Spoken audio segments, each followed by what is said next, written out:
Many people out there that are feeling helpless, hopeless, angry, frustrated, and scared. They're worried about their health, their jobs or businesses, their finances, their families, and so much more. Well, on today's episode of I Have Today, our message is there's nothing you can't overcome. Stay tuned.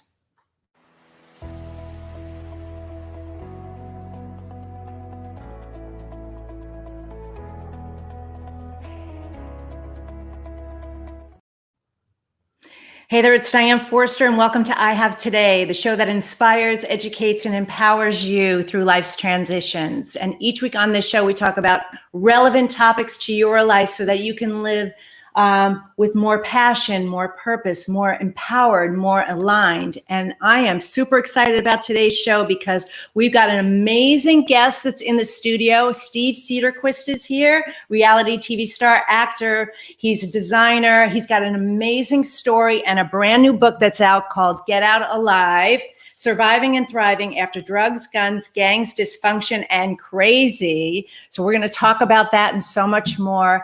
And we're going to open up the show today with me giving you 3 powerful ways on how you can overcome anything. And then don't forget, stay till the Mentor Me Minute segment where I take your questions live and I mentor you for 1 solid minute. Doesn't matter what it is, you can ask me anything. These are questions you either put in the live chat box on Facebook or you send them into us via email. I've got Kelly Mann in the back office and she's ready to go with them. So if you've got something that's going on in your life right now where you need help, guidance, support, I am here for you. Make sure you put it in the comments section on Facebook at I Have Today with Diane Forster. We stream the show live on E360 TV, YouTube at I Have Today with Diane Forster, and Facebook at I Have Today with Diane Forster. But you can also catch the replays on Apple TV, Amazon Fire, Roku, Android TV, and mobile. So with that, let's get going with the show. All right. So the first thing I want to say is that we have an intention statement every episode. And this show is about intentional living in the present moment, living for your today, because we don't know if we have a tomorrow. And if what's going on in this planet right now isn't an indication that you need to be living your life empowered and intentional, then I don't know what is. And I know that's scary for a lot of people, but it's just important for you to know that. And so what I'm going to do is I'm going to share 3 ways with you. But before I do that, I want to read something to you. And just so that you can get some perspective. Okay. So for a small amount of perspective at this moment, imagine you were born in the year 1900. When you are 14 years old, World War I starts and ends on your 18th birthday with 22 million people killed. Later in the year, a Spanish flu epidemic hits the planet and runs until you are 20 years old. 50 million people die from it in those 2 years. Yes, 50 million. When you're 29, the Great Depression begins, unemployment hits 25%, the global GDP drops 27%. That runs until you're 33 years old. The country nearly collapses along with the world economy. When you turn 39, World War II starts. You aren't even over the hill yet. When you're 41, the United States is fully pulled into World War II. Between your 39th and 45th birthday, 75 million people perish in the war, and the Holocaust kills 6 million people. At 52, the Korean War starts, and another 5 million people perish. At 64, the Vietnam War begins, and it doesn't end for many years. 4 million people die in that conflict. Approaching your 62nd birthday, you have the Cuban Missile Crisis, a tipping point in the Cold War. Life on our planet, as we know it, could have all ended. Great leaders prevented that from happening. As you turn 75, the Vietnam War finally ends. Think of everyone on the planet born in 1900. How do you survive all of that? A kid in 1985 didn't even think their 85-year-old grandparent understood how hard school was. Yet those grandparents and now great-grandparents survived through everything listed above. Perspective is an amazing art. Let's try and keep things in perspective. Let's be smart. Let's help each other out, and we will all get through this. in the history of the world, there has never been a storm that lasted. This too shall pass. Now that came from somebody anonymous. I found this on social media and I just thought, wow, is that not perspective? So while there is so much going on and there are so many fears and feelings of emotions, there's so much disruption and dismantling that's happening, there is always hope and there's truly nothing that you can't overcome. Isn't that amazing, that story? All right, so let me tell you the first way on how you can overcome anything. And it really doesn't matter what it is. We're so resilient and we're so strong, and that no matter what has happened to us in our lives, there's been a reason for it. And every single thing is a gift, as I'm going to share with you. So the number one way for you to start overcoming anything is practicing forgiveness. Forgiveness must come first. It absolutely must be the first thing, and forgiveness of self is paramount. So in my book, I have today, Find Your Passion, Purpose, and Smile. And finally, I talk about the 3 levels of forgiveness, and forgiveness of self is first, because no matter what has happened to us, what's been done to us, what we've done, we beat ourselves up relentlessly. We do. And even though it might have been something that occurred from somebody else, there's that part of us that says, what did I do to deserve this? What could I have done differently? The whole shoulda, woulda, coulda that runs through our minds. And we're so pre-programmed in so many ways to take on the guilt and the shame of things that have happened to us, looking for a reason why we had a responsibility in it. So you got to let that go and you have to forgive yourself. All right. And then the next level of forgiveness is to forgive the other person or to forgive the event, whatever the experience was. And it's not that you have to do it to them in person. You do it for yourself so that you release that chokehold that it has on you. That is the power that it's giving you. And it's like, who said it? Shakespeare. It's like drinking poison and expecting the other person to die. It's just not going to happen. So forgive that. Forgive the event. Forgive the person. Forgive the experience so that you can let go of it and move on. And psychologically, what's happening is when you don't do that, you are in your subconscious mind reliving that event over and over and over again. And so you've got to be able to forgive it and let it go. And then the third level of forgiveness is to go back and forgive yourself again, because that will rear its ugly head again. You know it will. You'll think about it. You think, God, I thought I was through this. I thought I was over this. And it shows up again. And then go back to forgiveness of self. Let yourself off the hook. So forgiveness must come first. All right. Way number 2 is everything is a lesson, not a mistake. So, if you know me at all, you know that I don't believe in mistakes. I don't believe in failure. I don't believe in any of that. I'm huge on pivoting vocabulary around and removing words out of your life that aren't serving you and replacing them with more powerful ones.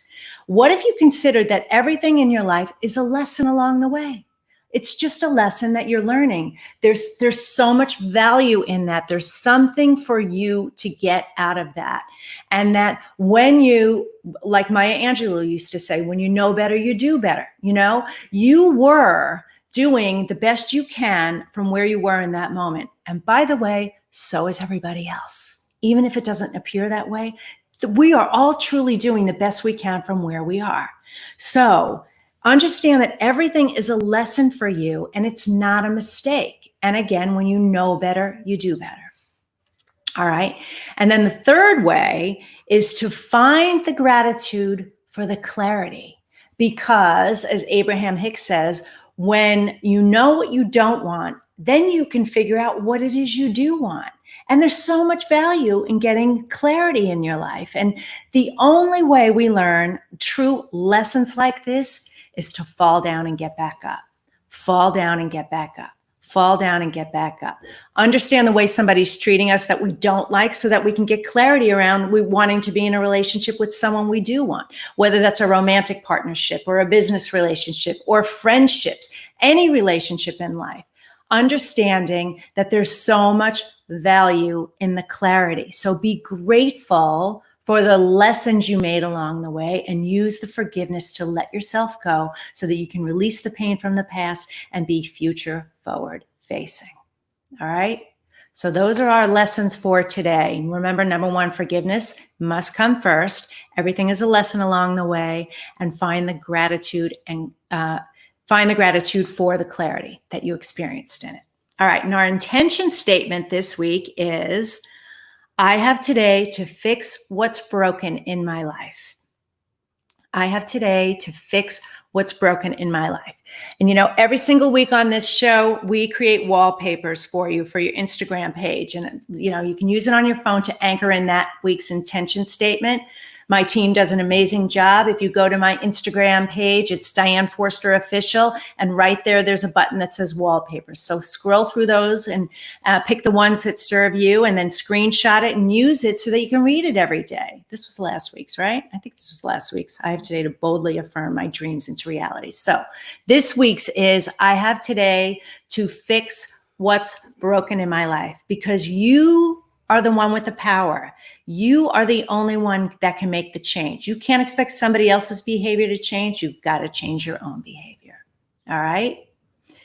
All right. So now, before I introduce my guest to the show, we have a word from our sponsor. This week's episode of I Have Today is brought to you by the Spifter. The Spifter is a fun sifting spoon that makes cooking, baking, and decorating with sugars and spices so much fun. No more mess or wasting your spices. It's fast, clean, and easy. Everything looks and tastes delicious.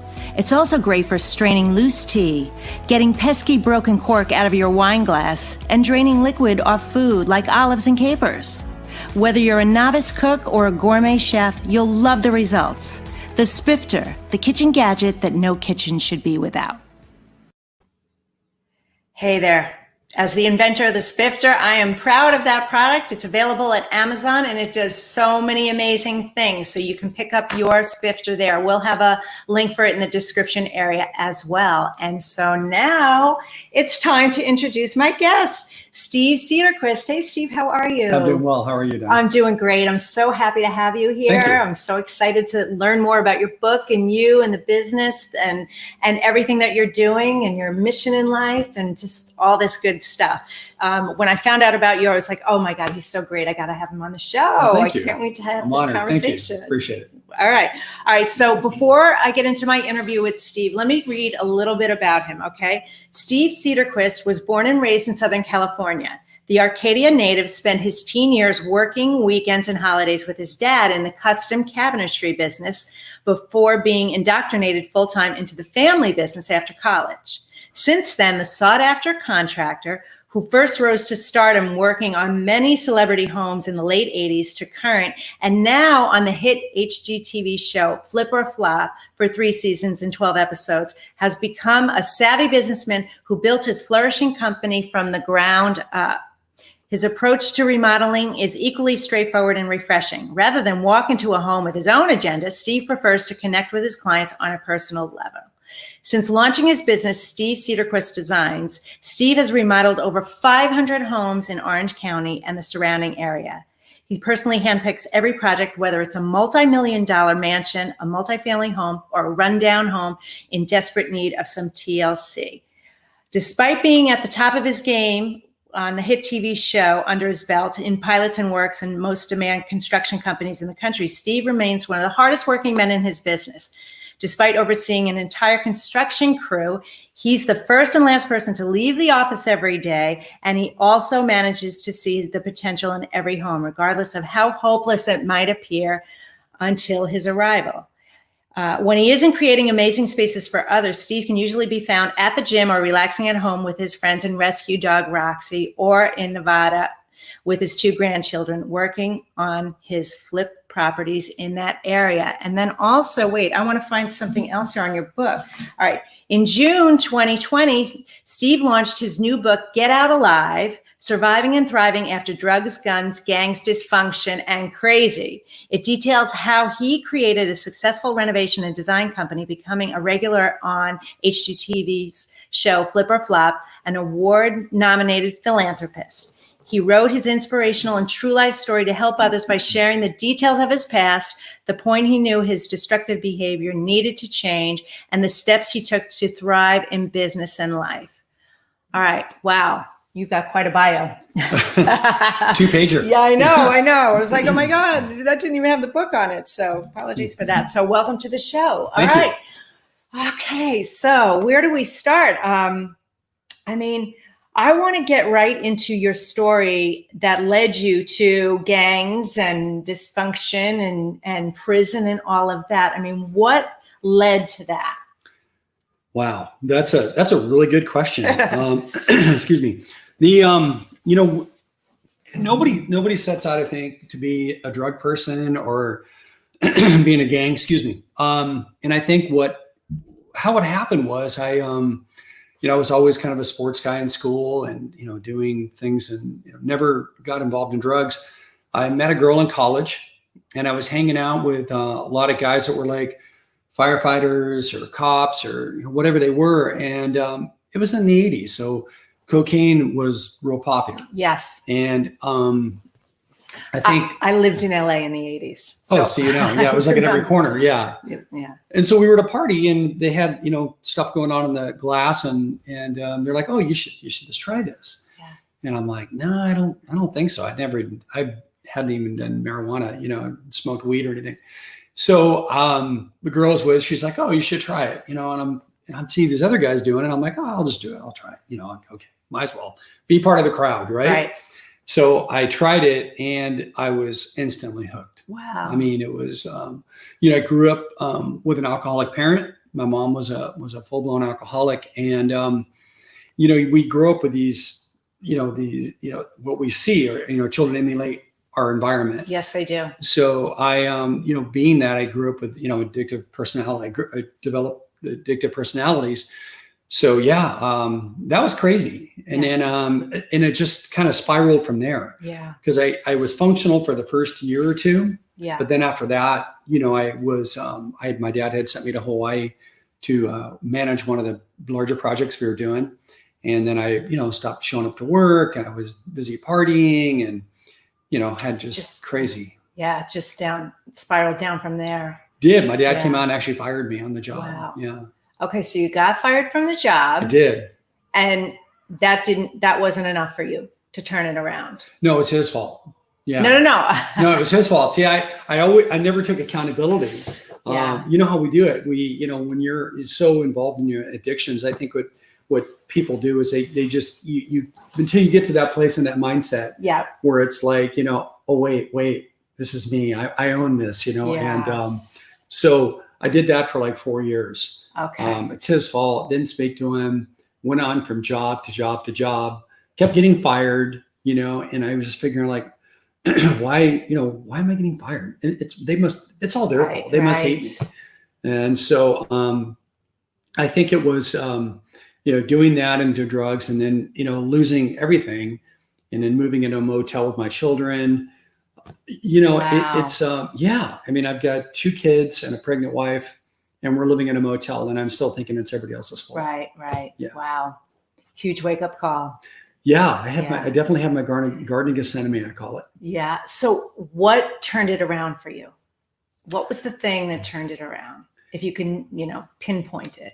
I can actually. I remember it clearly. Actually, I was in county jail. I was in IRC. I was in a high power. So I was involved in a gang. I'd been jumped into a gang just for the simple fact I was hanging out with this gang. We were doing drugs, and I was driving around a stolen car and thought nothing of it. I just, looking back at it now, it's like, wow. Right. And so I got jumped in this gang. So I went in. When I got arrested, they had done this big undercover investigation and arrested like 30 of us. A lot of us were living at the same motel. So they came in and they arrested a lot of us. And I remember going to jail, and I remember being locked up, and I remember being in a room kind of like this, but it was all glass. Okay. And I remember doing drugs in jail. I remember we had a drug attorney that would come in and bring us a little food and bring us drugs. Mm-hmm. And you asked, my pivotal point was, I remember I stayed up all night, of course, cleaning my cell with my toilet paper and writing my pencils with my little golf thing. And I remember the guy bringing me the food, the guard, and I hand him like 9 letters. And he looked at me and he just looked at the cell. He goes, "Really?" I go, "What?" Kind of like that arrogant person that I was. He says, "Do you think anybody really wants to read these letters?" Oh my goodness. And I'm like, "Well, yeah." He goes, "How many letters do you get?"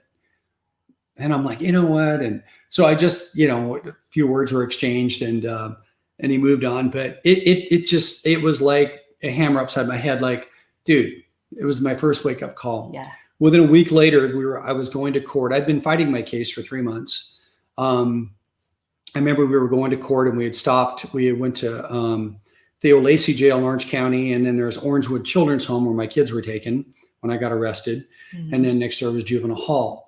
And I remember the bus coming around and stopping for a backhoe. Tractor was doing some work on Juvenile Hall. But on the left-hand side, the bus is here, bus is here, Orangewood's here, Juvenile Hall. And there was a little fence there.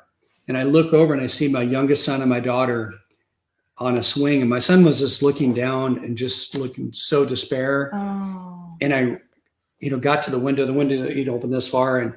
And I remember, screaming out his name, and he came running to the fence and like, daddy, pick me up. Mm-hmm. And I remember that it was just, I remember we're getting to the court. Now the bus driver made me the last guy off the bus. Mm-hmm. And he grabbed me and he just said, "I don't know what you did." He says, "But that was so moving to me." Mm. And he says, "And whatever you did, you need to make it right." Mm. So that was the start of like my like, wow. Yeah. That's an earth messenger for you right there. Yeah. Wow. Big time earth messenger. Yeah. Wow. Yeah. Okay. So, let's talk about the book. So Sure. Yeah. Tell us about it. You wrote this. This is your story and your journey, and it's about your lessons you've learned along the way, right? Your journey. I see that here. I haven't had a chance to read it yet, but I can't wait to read it. So what is the, core message from this, and what do you hope to get from this book? Well, one thing I wrote in the book, it's not a, a lot of people write autobiographies and they write it me. Yeah. I have a lot of other people I interviewed in here in the book, and they were, faced the same challenge. I wanted to be able to identify with all different genders, different, just everybody different, because I felt that everybody has a story, right? And I felt like my story was just a small part of this, and how I feel that I wrote the book was, I think it's important in your mindset is like, you have to, when you want to get help and you want to be and have an impact in someone's life, you have to get out of your own head. Yes. You have to be of service of others. Yes. And I think that, writing the book was a gamble for me, because I obviously been, in Hollywood and done all these fun things. And right. I was very reluctant to share my past, but I kind of felt like, well, it's okay. You can like me or hate me. That's okay. That's on you. That's not me. Right. That's more of a reflection of you. If you want to judge me for my past, that's fine. Mm-hmm. Whatever works, you can't please everybody. But what I find that I get, the response I'm getting from the book is I'm getting people reaching out to me, and they're saying, "Oh my God, I'm in this situation now. What do I do?" I was just on a TV program in San Diego, actually. And I got a call because I'm very public with my information. And this lady reached out to me and she said, "My son needs help." Wow. I said, "What's up with him?" She says, "He just got out of jail. He's so depressed, and he just has no vision for his future." And I said, "Tell him to call me. Yeah. Here's my number." Yeah. So he called me, and I was able to kind of break a barrier with him. Yeah. Of I went through what he went through. I remember getting out thinking "Oh my gosh, I can do this." And I went in and put on my application, "Yes, I've been in jail." And they look at you "Great, we'll call you." Yeah. And then they don't call you and you're like, "Wait, why not?" Right. So you just have to learn to put your mindset you know what, I'm good at what I do. I'm not this person. I'm not going to let who I was define me. I love that. And that ties in beautifully with our theme. There's nothing you can't overcome. Nothing. Truly. Right. Yeah. Well, we're all about mindset and manifestation and intentional living here. That's what the, core root of our programming is. And you're a living example of that, which is amazing. And now you've used the pain from your past to help you with your purpose, and you've taken this, and I want to talk about, your acting career and everything going on there too. But I really wanted to highlight that because, you put yourself, when you become an open book, you really put yourself out there to be vulnerable to judgment and criticism. And it takes a lot of strength to be able to do that. And even if that one kid was the only life that you touched with that, it was well worth it, wasn't it? Yeah, totally. That's exactly what I feel. Because you gave him hope. He saw what was possible for him down the road, and someone who really understood him. And you're gonna change a lot of lives totally with that. I can totally feel that. I want to. Yeah. That's what I want to do. It's it was funny because writing the book and midway through the book, I was approached by a medium, and my sister had just passed away, and she had a message from my sister, like, continue the book, finish the book, and I'm okay now. Don't worry about me. I'm good. And I was just like, wow. So it was such an inspiration, to do that. Yeah. I'm highly intuitive too. And I see your future too. I see great things happening. Awesome. Thank you. Yeah. That's really awesome. That's great. All right. So talk about Flip or Flop. How did that happen for you? Oh my gosh. Flip or Flop. Well, I was watching season 1, and I was, they were doing a house in, I think it was Yorba Linda. Okay, actually, back up before you do that. Tell the audience, in case they don't know what Flip or Flop is. What is it? Oh, Flip or Flop is a show on HGTV. It's with Tarek and Christina, and they buy houses, fix them up, and sell them. Okay, love it. Love the whole concept. Yeah, it's fun. Okay, yeah. So how did it happen? So I found them on Facebook, and I sent a message saying, hey, if you need a backup contractor or whatever, and literally within 5 minutes, I got a response. They're wow. like, oh my gosh, we know who you are. I was already flipping, and I had my little smaller construction company, and I was doing a lot of homes. And so they reached out, and we met the next day, and they gave me a house to do. And they said, here's your budget. Can you do it for that? And I'll go, yeah, sure. Why not? So I did the house. And then 2 weeks later, they came back, and the house was done. He loved it. Tarek loved it. And he said, hey, how would you like to be on the show? And I said, sure. What's that entail? Yeah. And he said, well, find out tomorrow. Here's the address. Be here at 10 o'clock in the morning. Wow. And, go look at the house first and kind of get some ideas. So we did.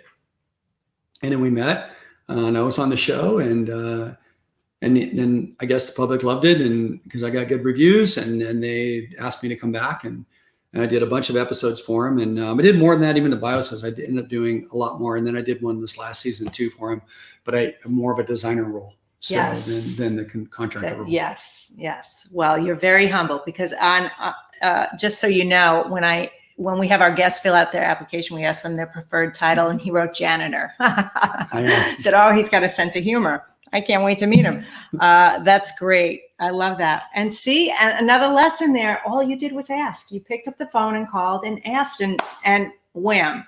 That's how things happen, people. If you want something, you got to go after it. You got to ask about it.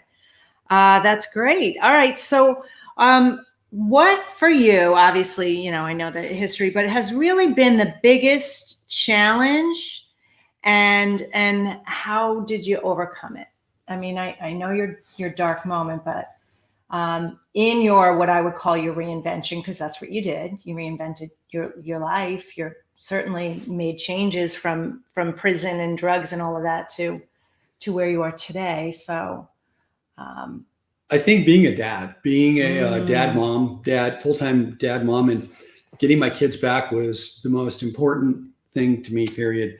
I didn't go back into construction. I remember when I fought for my kids. I remember getting out, and I remember going to court, and I got out on June 2nd or April 2nd. And I had April 6th, I had my final court hearing, and I went in and begged the judge. I said, please just give me a little more time. Please, just give me 4 months to get a better job, get a place to live for my kids. And then I was able to do that, accomplish that. And that's all just because of mindset and not not being distracted. I think we kind of get in our own way at times. Yes, definitely. And we just kind of need to get out of our own way. Yeah. And just let, do the right things and stay the course and actually give and love yourself. Yeah. I think that was one of the things that I had to fight for the first, because if you can't really love anything else until you love you. Agreed. If you don't love you, how can you spread that anywhere? Right. And you were talking about earlier about forgiveness. Right. It's the same thing. Mm-hmm. If you can't forgive yourself, you can't forgive others. You're right. So, you can't get what you don't have. Right. So with that, I took that mindset and I was able to get a way better job, and I was able to get my kids back. And I became like, the dad, the worked 8 to 5 and come home, do the homework and kids and laundry. And then I started doing side things on weekends and nights. I would build things in my garage for people or go do side, just if I get out for a couple hours, I would, go do something. And I just was able to kind of work my way up. Build your life back up. Yeah, exactly. That's beautiful. That's what we got to do. Yes. So how did things end when your dad passed?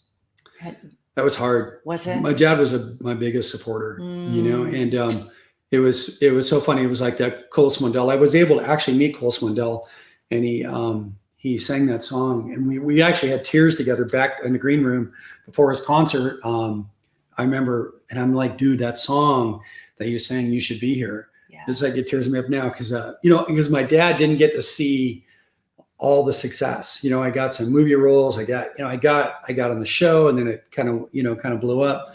And I just wish my dad was there, because he would have been the guy with the camera and the pictures and like, oh my gosh, and all that. So, but my sister kind of filled that role, and then she passed away, a couple of years ago.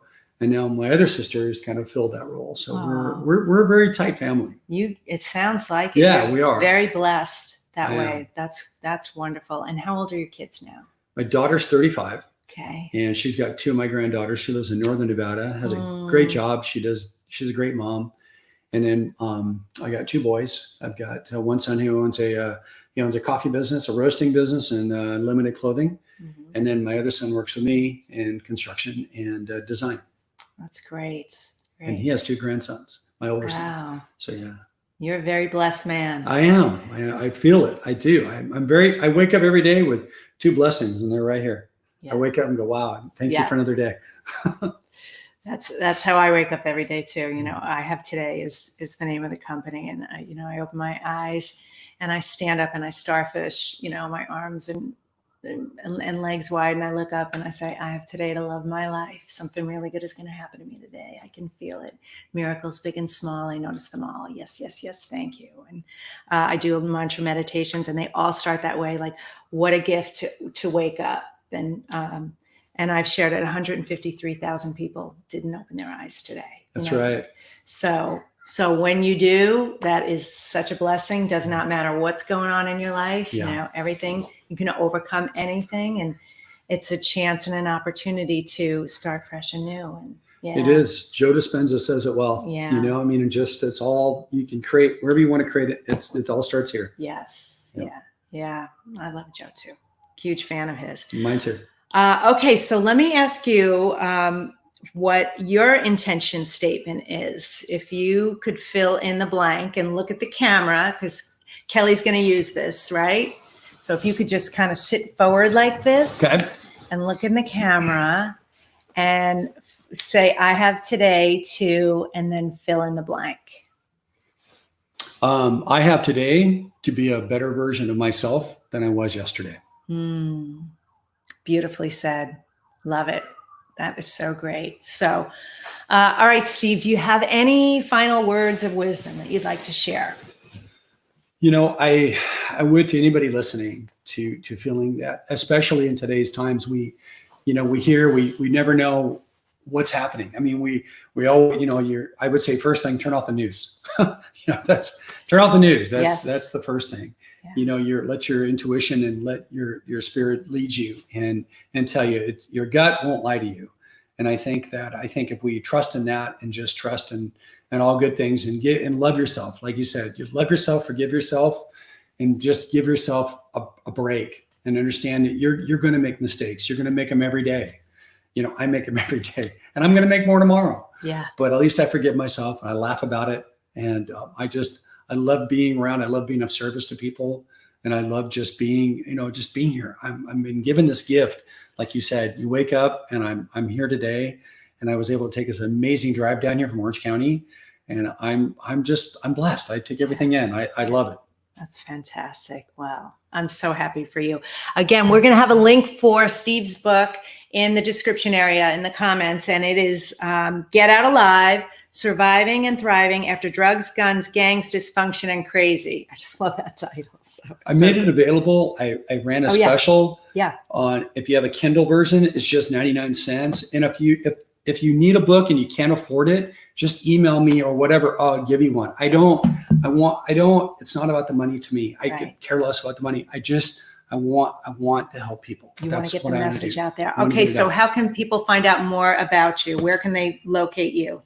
I'm easy to find. On Instagram, just follow me on Instagram. It's my name, Steve Cederquist. On Facebook, Steve Cederquist. And on Twitter, it's Cederquist Steve. Couldn't get the Steve Cederquist for some reason. All right. Well, you got that. Okay. Well, it's really been a pleasure having you on the show. Thank you so much for being here. I wish you all the best. I feel like you're a new friend, and I know we're not hugging, so we'll do the bump. All right. Thank you. All right. So thanks so much, Steve, for being here. All right. And we're going to get ready now and move into our Mentor Me Minute segment. Okay.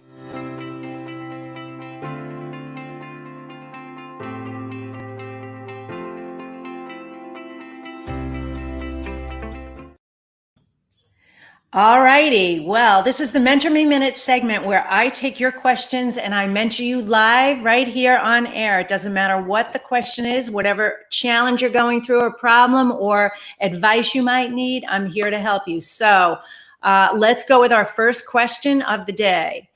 Okay. How can I forgive my father for abandoning us when I was a child? Oh my God. This is from Cassandra in West Virginia. I'm not laughing, Cassandra. I'm just the irony and the alignment of the universe, with my guest today and everything that we're talking about, and that you can overcome anything. Perfect question. All right. So what I would say to you is, and I'm going to try and keep this under a minute, but I might go over because I usually do, that your father was doing the best he could from that moment. Like I said at the beginning of the show, when I talked about 3 ways where you can overcome anything, we are all always doing the absolute best from where we are in that moment. It's truly just the way it is. And can you do better? Sure. But we go through these trying times, and there is a lesson and an opportunity and a gift in the fact that he left and abandoned you when he did. There was a reason for it. And it might have been that he would have been more harmful and hurtful to you had he stayed, or you have no idea what it is.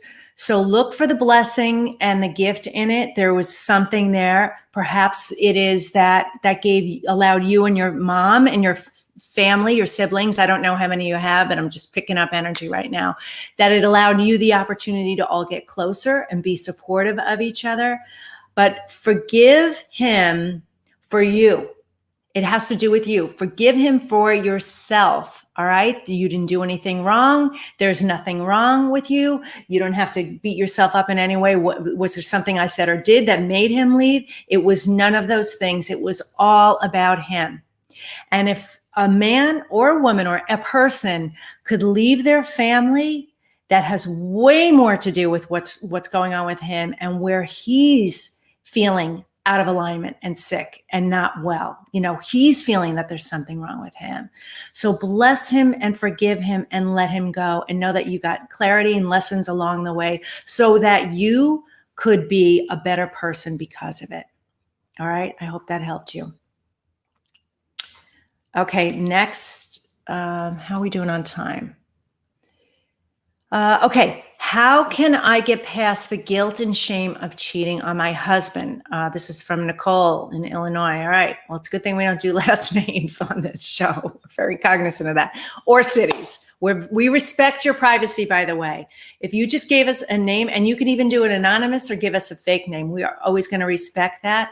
All right, so Nicole, How can you get past the guilt and shame of cheating on your husband? Wow. Well, forgiveness. Let's go back to there. Again, I feel like there's a recurring theme here. Like we keep saying the same things today. Like you were doing the best you can from where you were. There was something missing in your relationship, your marriage, and that's not saying it was from your husband.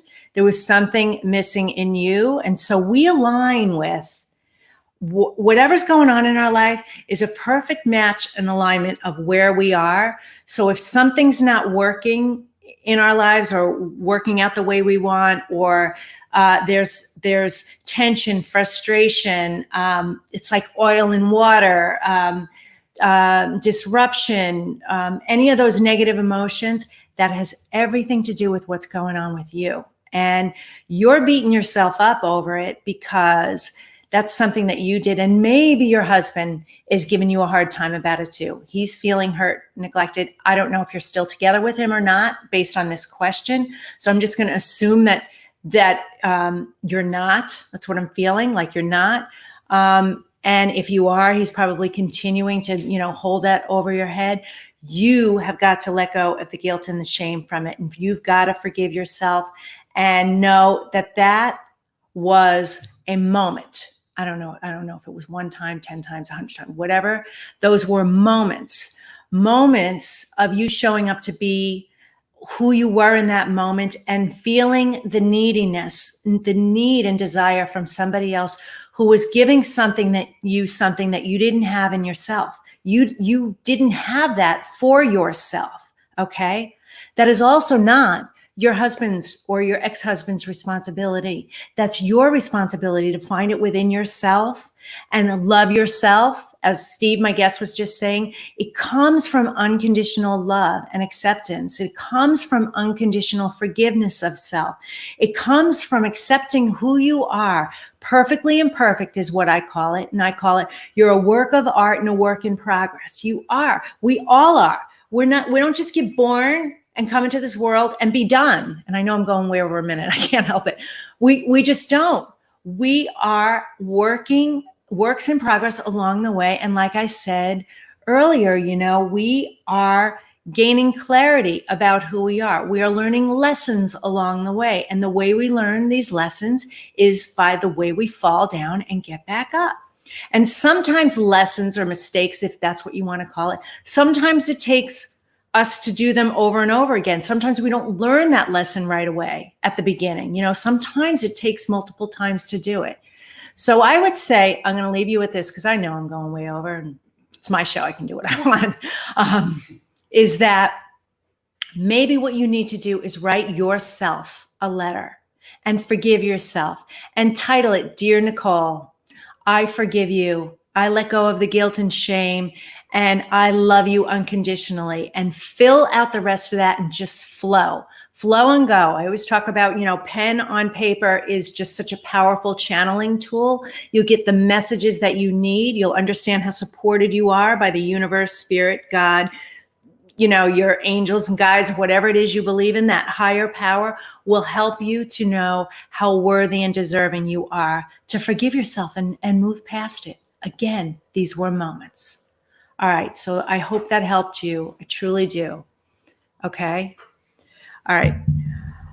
So what I do next is I'm going to give a recap of what we talked about and fill you in on what's going on with us here at I Have Today, what's coming up. And then I end the show with the powerful mantra meditation so that we can anchor in everything that we got today. It's a really powerful way to heal you on a spiritual level, on a soul level, on a cellular level, nurturing spirit, mind, and body all at once so that you leave the show feeling better at the end of it than you did at the beginning. And that's how transformation happens. So, all right. So our title today was There's Nothing You Can't Overcome, because there's truly nothing you can't overcome. I read you that story about if you were born in the year 1900. Imagine going through all that. So feel blessed and grateful for everything that's going on now. This pandemic is really shifting everything in the world.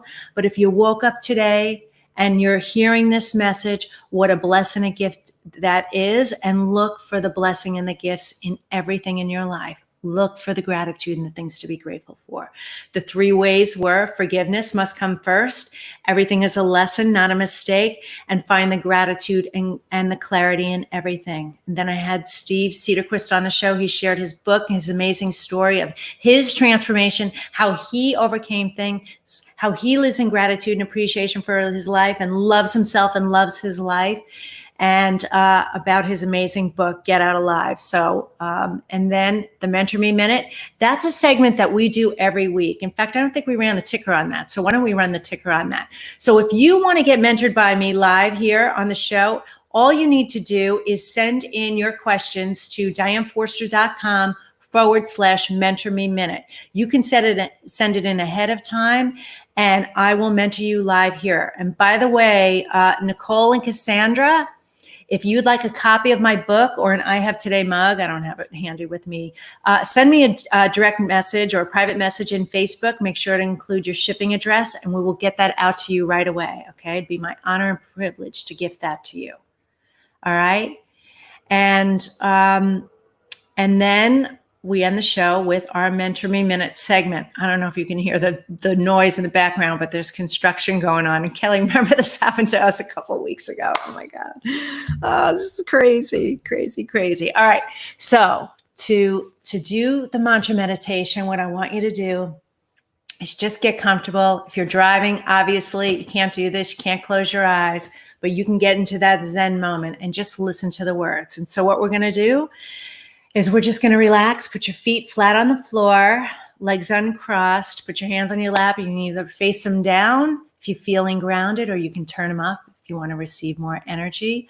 And we're going to do 2 cleansing breaths that are going to allow you to just get intentional, get in the moment. And you're going to breathe in for 4 seconds. You're going to hold it for 4 seconds, and you're going to breathe out for 8 seconds like you're blowing out a balloon. Okay, we want to kind of deflate your stomach and feel like you got all that air out, and it's going to feel really cleansing and really good. And then all you have to do is just keep your eyes closed and listen to my words. All right, so here we go. All right, close your eyes. Breathe in for 4 seconds. 1, 2, 3, 4. Hold it for 4. 1, 2, 3, 4. And breathe it out like this. For 1, 2, 3, 4, 5, 6, 7, 8. You should feel really good. Now I'm going to do this one with you. Breathe in for 4. Hold it for 4. And then breathe it out for 8.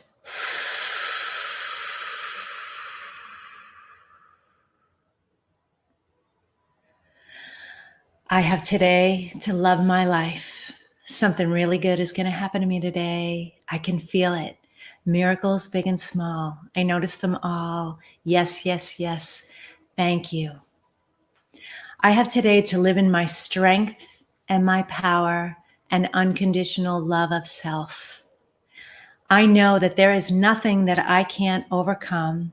There is nothing that I can't be, do, or have, and that everything is always working out for me, even if I don't know it at the moment. I know that everything is a lesson along the way, and I can't connect the dots going forward. I can only connect them going back. And even if I don't know what's happening to me in this moment, I can look for the gratitude, the gifts, and the grace for all of it, for everything. I can find the reasons to appreciate everything that's happening for me, and that any dark time or anything that I perceive that's happening, that's going on, that is negative, I know the way law of polarity works, on the opposite side of it is something extraordinary.